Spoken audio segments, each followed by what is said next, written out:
My name is Adrian. From the outside, my life looked curated, like one of those lifestyle accounts on Instagram. Neat kitchen counters, a loving partner, steady career, weekend brunches.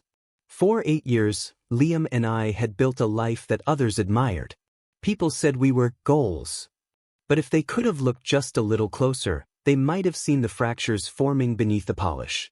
Liam and I met in our mid-20s, back when love felt like fire and not furniture. He was a photographer, still is. Mysterious, intense, the kind of man who studied people through his lens as if trying to unravel their secrets. I fell hard and fast. At first, it was intoxicating. The long talks, passionate nights, road trips with no destinations. But slowly, what once thrilled me began to exhaust me. Liam loved solitude, I craved connection. He could sit in silence for hours editing photos, while I longed for conversation, for touch, for heat. We moved into a charming 2-bedroom house just outside the city, a space meant to be ours, but it started to feel like his. His artwork on the walls. His habits dictating the routine. Over time, we stopped sleeping at the same time. His studio light bled through the hallway door long after I'd gone to bed alone. By the time summer rolled around, I had started to feel like a ghost in my own home. That was when Jamie arrived. Jamie, my sister's son, was 21, handsome in a way that seemed effortless. He had just finished his 3rd year at university and needed a place to crash while interning in the city. My sister called, explained he didn't want to stay in a dorm, asked if he could live with us for a couple months. Of course, I said yes. He showed up on a Thursday afternoon with a single duffel bag and an apologetic smile. "Thanks for letting me stay, Uncle Adrian," he said, brushing the hair from his eyes. "I'll try to stay out of the way." "No need," I replied. "Make yourself at home." Liam gave him a cordial nod and returned to his editing station. I felt a flicker of tension between them, though nothing overt. Just a coolness. Jamie was vibrant. That was the first thing I noticed. He filled rooms without trying. He asked questions, laughed loudly, and had that enviable mix of intelligence and innocence. He was studying media studies, wanted to become a documentary filmmaker. Over dinner, he told stories about student protests, film projects, and breakups, bringing life back to our dining table. Life that had long been missing. "I forgot what it was like to laugh at dinner," I said one evening after Jamie had gone to bed. Liam didn't look up. "We laugh," he said flatly. Sometimes. I began waking up early just to have coffee with Jamie before his internship. He liked strong black coffee with a little cinnamon. We'd sit by the kitchen window, trading thoughts on films, politics, and art. He listened to me, not out of obligation, but with genuine interest. It made me feel visible again. There was a moment, one morning, when our hands brushed over the French press. I pulled back quickly, but not before I caught his eyes lingering for a second too long. Or maybe I imagined it. I didn't dare ask. Over the following weeks, Liam grew more distant. He'd retreat deeper into his studio, claiming deadlines. Jamie and I, on the other hand, became co-conspirators of comfort, laughing at dumb memes, cooking elaborate meals together, drinking wine late into the evening.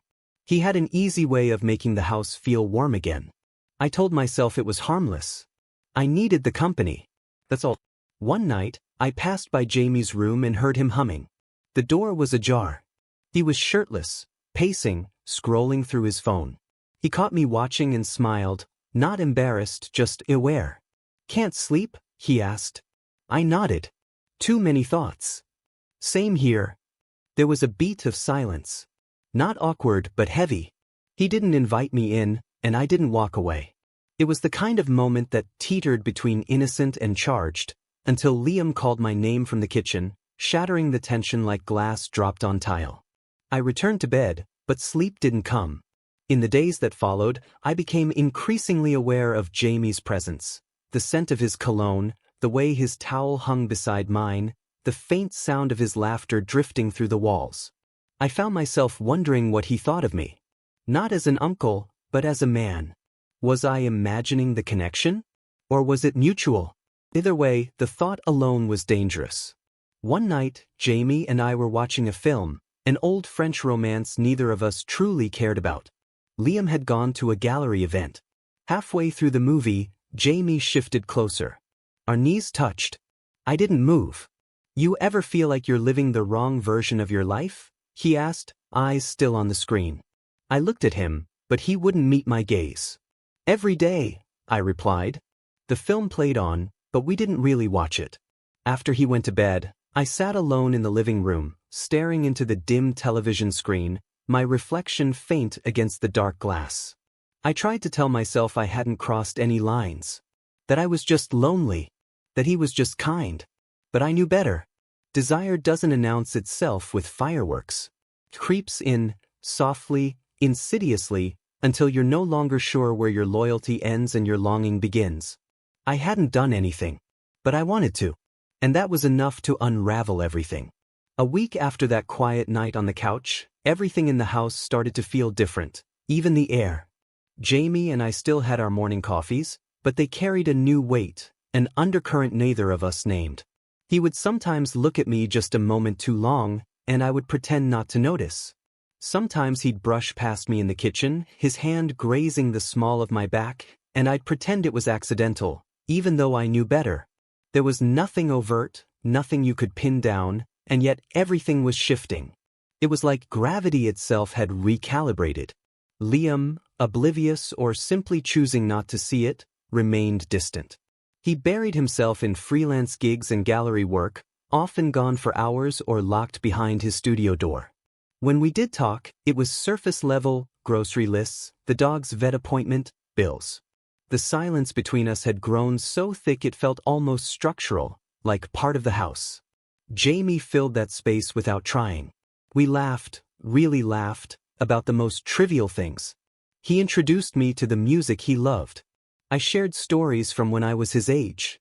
We played a kind of emotional tennis, volleying vulnerabilities, neither of us daring to stop the game. One rainy evening, we sat on the porch, blankets draped over our shoulders, the sound of water tapping on the roof. I never told my dad I'm gay, Jamie said suddenly. I turned to look at him, surprised. Really? He nodded, exhaling slowly. I told my mom, your sister, last year. She was supportive. But Dad, he still thinks I'm dating some girl named Eliza. I didn't know what to say. I reached over and squeezed his shoulder. When you're ready, you'll tell him. On your terms. Jamie looked at me, his voice softer now. You know, I feel safer here than anywhere I've been in years. The honesty in his voice pierced me. I should have stepped back. I should have reminded myself that this was a house guest, my nephew by blood, someone temporarily under my roof. But I didn't. I let the warmth of that moment settle over me like a quilt I didn't want to take off.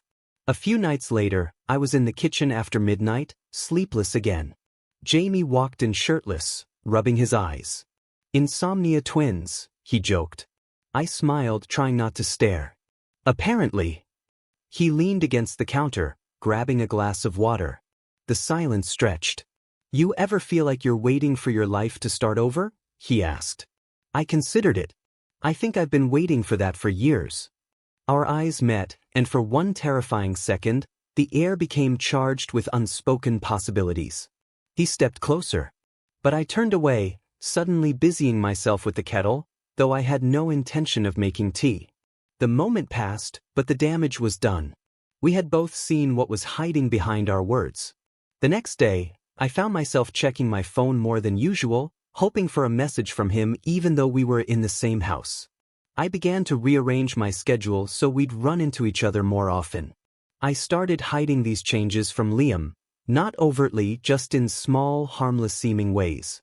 It was the emotional secrecy that marked the true beginning. Jamie and I went for walks alone, claimed errands that didn't need two people, stayed up too late watching movies with the lights turned low. And slowly, without either of us saying it, we became something else.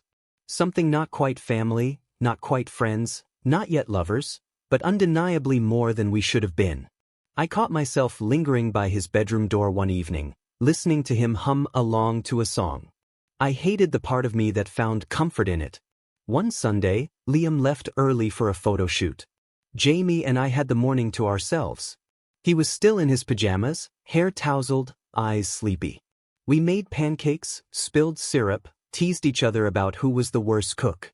When he reached to clean syrup off my hand, his fingers hesitated. Just long enough. I didn't pull away. We didn't speak. Later, he helped me wash the dishes. The closeness was unbearable. "Adrian," he began. "I know," I said, not letting him finish. That night it happened. It wasn't planned. There was no grand seduction.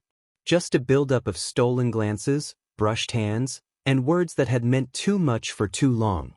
We were alone again, watching a movie we wouldn't remember. Our knees touched. Then thighs.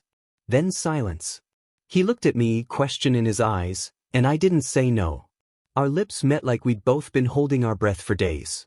It wasn't wild or frenzied. It was slow, unsure, like something sacred we didn't want to break. When we pulled apart, I whispered, "This is wrong." Jamie nodded. "But it feels real." And it did. In that instant, I felt both entirely seen and completely unraveled. I knew this was a threshold. One that couldn't be uncrossed. I had cheated, not just on Liam, but on the life I thought I was supposed to be living. The next morning, I couldn't look Liam in the eye. Guilt clung to me like smoke, visible only when the light hit just right. And yet, a small, cruel part of me didn't regret it. What does that say about a man? What does that say about me? The days that followed were shadowed in quiet chaos. I went through the motions, waking, working, speaking, but inside, I was unraveling. The line between my public self and private self had blurred completely, and each moment I spent pretending was another stone in the weight pressing down on my chest. Jamie, too, had changed. He wasn't withdrawn, but he was more measured, more cautious. We didn't talk about the kiss. Not in words. But everything in our glances, the careful choreography of our movements around each other, said we remembered. There were no more innocent touches. There was only the aftermath. I began lying more often, white lies mostly, but they piled quickly. Telling Liam I was working late. Telling Jamie I'd talk to Liam soon. Telling myself that this was temporary. That I could control it. But desire doesn't take orders, and secrets don't stay buried. One Thursday afternoon, Liam left for what I thought was another gallery meeting. I hadn't seen him much that week. His schedule had grown as unpredictable as my emotions. He didn't say where he was going, only that he'd be out most of the day. Jamie and I were alone.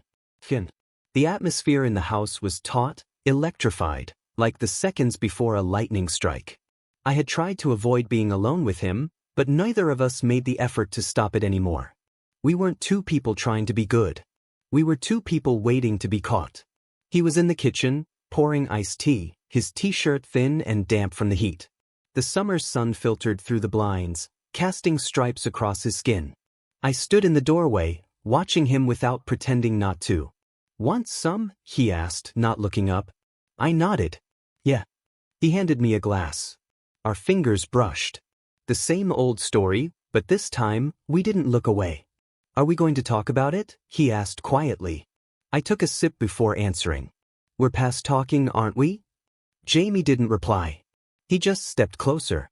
There was a beat of hesitation. The pause. And then we kissed, this time with certainty. No stumbles. No guilt, not in the moment. And that was when I heard the sound that turned my blood to ice. Keys in the front door. I froze. Jamie pulled back, eyes wide. We separated instantly, but not fast enough. Liam walked in with 2 grocery bags and stopped in the entryway. Silence. His eyes scanned the room like a camera lens snapping into focus. Then they settled on me. On Jamie. The still air. The too wide distance between us that said everything. His voice, when it came, was cold and low. "What the hell is going on?" I opened my mouth, but nothing came out. No excuse, no explanation. Nothing would have been enough. Jamie stepped forward. "Liam, Don't," Liam snapped. "Don't insult me with words." He placed the bags on the counter with slow, controlled movement, as if every gesture were holding back a scream. Then he turned and walked toward the hallway. I followed him, my voice finally breaking through. "Liam, wait." He spun around. "Wait for what, Adrian?" For you to lie to my face? For you to tell me it's not what it looked like? His eyes were glassy but dry. Rage like that doesn't cry. It burns. I never meant. I started, then stopped, realizing how empty it sounded. You never meant to get caught, he finished for me. Don't pretend it's anything else. Jamie stood at the edge of the hallway, uncertain, guilty, still and silent. Liam turned to him. Your family. The words landed heavy in the space between them. Jamie lowered his gaze, ashamed. I need air, Liam said abruptly and brushed past me, grabbing his car keys. The door slammed shut behind him. Jamie and I were left standing in the wreckage. The silence returned, louder than any argument. I sat down at the kitchen table, trying to breathe, trying to think. Jamie hovered nearby. I should go, he said eventually. I nodded but didn't answer. What was there to say? The fantasy had crumbled. The reality was colder. When he finally left for the evening, out for a walk, or maybe just to disappear, I was alone in the house for the first time in weeks. It felt cavernous, sterile, like the soul had been scraped out of it. I walked into Liam's studio. The room was dim, filled with half-developed photographs, camera lenses, memory cards. I sat in his chair and tried to remember when we'd last touched, last kissed, last loved each other. I couldn't. Infidelity doesn't always begin with lust. Sometimes it begins with loneliness. And guilt is not always immediate. It's slow, like smoke from a fire you didn't know was burning. That night, I didn't sleep. When Jamie returned, he knocked on my door, hesitant. I just wanted to say I'm sorry, he said. I know. I didn't plan this. I didn't mean to hurt anyone. Neither did I. He lingered for a moment, like he was waiting for permission to fix something that couldn't be repaired. Then he left. I lay there in bed, staring at the ceiling, replaying every second of what led us here. I wasn't proud. But I couldn't pretend it didn't happen. And I couldn't pretend it didn't matter. Liam didn't come home that night. And I knew, deep down, the version of my life I'd carefully constructed was over. Morning came without mercy. The sunlight poured into the house like an interrogation lamp, bright, unforgiving, sharp against the remnants of the night before. Liam still hadn't returned. His absence wasn't loud or dramatic. It was clinical, surgical. The kind of silence that tells you something has already died. I brewed coffee out of habit, poured 2 mugs, then stared at the second one until the steam disappeared. Jamie's door remained shut. I didn't knock. By noon, I received a message from Liam. I'll come by later to get some things. Don't be here. There was no punctuation. No warmth. Just a single, cold instruction. I stood in the hallway with the phone in my hand for a long time. I wanted to respond, but anything I said would feel like graffiti on a gravestone. Instead, I left. I took a walk through the park where Liam and I had first held hands years ago. I passed the bench where we'd once planned our future, careers, travel, maybe even a child. That version of us felt fictional now. A story told too many times to strangers at dinner parties. When I returned home in the early evening, Liam had already come and gone. His side of the closet was empty. His studio cleared of cameras, hard drives, memories. The house didn't look different, but it felt gutted. Jamie was sitting on the back steps, knees pulled to his chest. He's gone, he said quietly. I nodded. He didn't say anything to me. Would it have helped if he did? Jamie didn't answer. We sat in silence for a while, the weight of everything between us pressing down. The warmth we once shared now curdled with shame and something worse, regret. I should move out, Jamie finally said. I turned to look at him. Probably. He stood, dusting off his jeans. I'll call my mom.